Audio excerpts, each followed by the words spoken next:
Good evening everyone. మొదటగా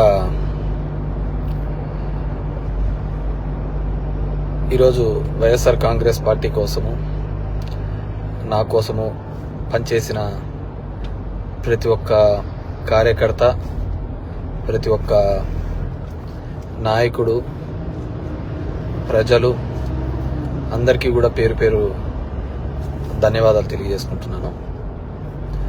it's a big question ఏదైనా and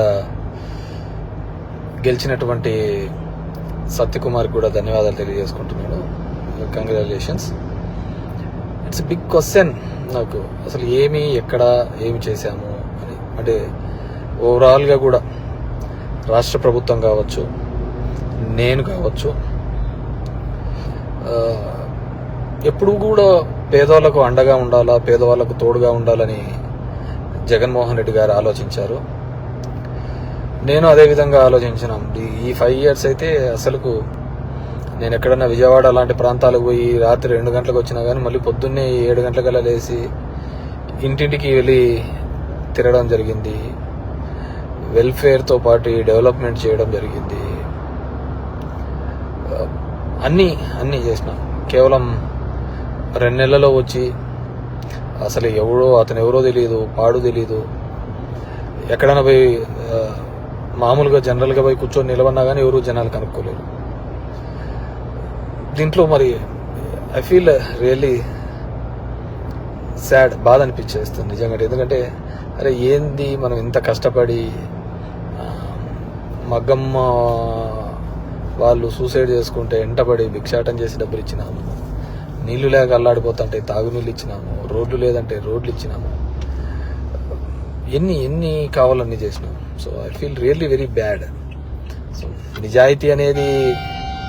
నిజాయితీగా ఉంటే సరిపోదు, కేవలం అబద్ధాల మీదే బతుకుతేనే బాగుంటుందనే ఆలోచన ఉందేమో తెలియదు, కానీ మనం అది ఆడలేకపోయినాం. ప్రతిసారి కూడా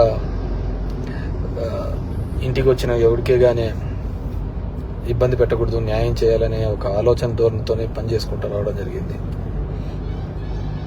కానీ దురదృష్టం అదే జగన్మోహన్ రెడ్డి కూడా అంతే. మొట్టమొదటిసారి ఒక నాయకుడు పేదవాళ్ళకు మేలు జరగాలి అని ఆలోచించాడు. మేబీ సంక్షేమం ఎక్కువగా చేసి ఉండొచ్చు, ఎప్పుడు లేనంత.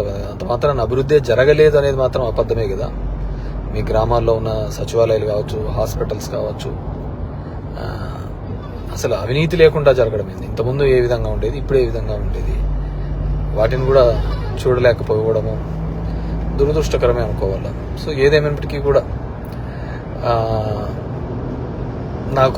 నేను దగ్గర ఒక పోస్టల్ బ్యాలెట్తో చూసుకుంటే 2600 ఎంతతో ఓడిపోవడం జరిగింది.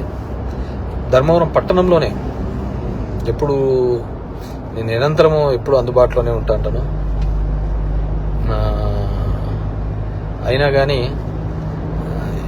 తెలుసు మరి ఏమి వాళ్ళకు నచ్చిందో, కొత్తగా వచ్చింది, ఏమి నన్ను ద్వేషించినారో, ఏదైనప్పటికీ కూడా ఇది ఏ రాజకీయ పార్టీకైనా ఇది ఒక గుణపాఠం లాగానే. ఎందుకంటే ఇంతకుముందు జగన్ రెడ్డి గారు ప్రెస్ మీట్లో చెప్పినట్టు అంతమందికి ఒక మేనిఫెస్టో చెప్పి ఆ మేనిఫెస్టోలో 99% చెయ్యాలి అనే ఆలోచన. ఎందుకంటే ఇంతకుముందు చెప్పిన వాళ్ళందరూ మర్చిపోయేవాళ్ళు, పక్కన పడేసేవాళ్ళు. సో దానికి కన్నుంచావు చాలా ఉన్నాయని చెప్పి అబద్ధాలు అనే దానిల మీద ఈ టైటిలింగ్ యాక్ట్ అంటారు, ల్యాండ్ టైటిలింగ్ యాక్ట్ అంటారు, ఇది అంటారు. అరే కొద్దిగా కామన్ సెన్స్గా ఆలోచించారు. గవర్నమెంట్ ఇచ్చిన ఇంటి పట్టాలకే రిజిస్ట్రేషన్ డాక్యుమెంట్లు ఇచ్చినాడు. గవర్నమెంట్ ఇచ్చిన ఇంటి పట్టాలకే రిజిస్ట్రేషన్ డాక్యుమెంట్ ఇచ్చినాడు. అది కూడా మాట్లాడితే ఎట్లా? గవర్నమెంట్ ల్యాండ్లకే రిజిస్ట్రేషన్ చేపించి ఒరిజినల్ పత్రాలు ఇచ్చినాడు. మీ భూములు జగన్ రెడ్డి తీసుకుంటాడంటే ఎలా నమ్మగలిగిన? అది ఒక కారణం అయ్యింటే అది ఎలా నమ్మగలిగినారో ఏమో కానీ అర్థం కావట్లే. సో చూద్దాం. ఇప్పుడు చంద్రబాబు నాయుడు తన అనుభవంతో సంపద సృష్టించాడు. ఏ రోజు సంపద సృష్టించినాడో కూడా తెలియదు. ఆయన ఇంతవరకు ఎప్పుడు సంపద సృష్టించినది, ఎప్పుడు అప్పులు పెట్టిపోయినాడే తప్ప 14 సంవత్సరాలుగా ముఖ్యమంత్రిగా ఉన్నప్పుడు సంపద ఎప్పుడు సృష్టించలేదన్నమాట. సో సంపద సృష్టిస్తాడన్నాడు. ఎప్పుడూ లేని విధంగా సచివాలయంలో 1,50,000 జాబ్స్ ఇప్పించడం జరిగింది. ఇవన్నీ కూడా ఇక్కడ క్యాలిక్యులేషన్లోకి రాలేదు.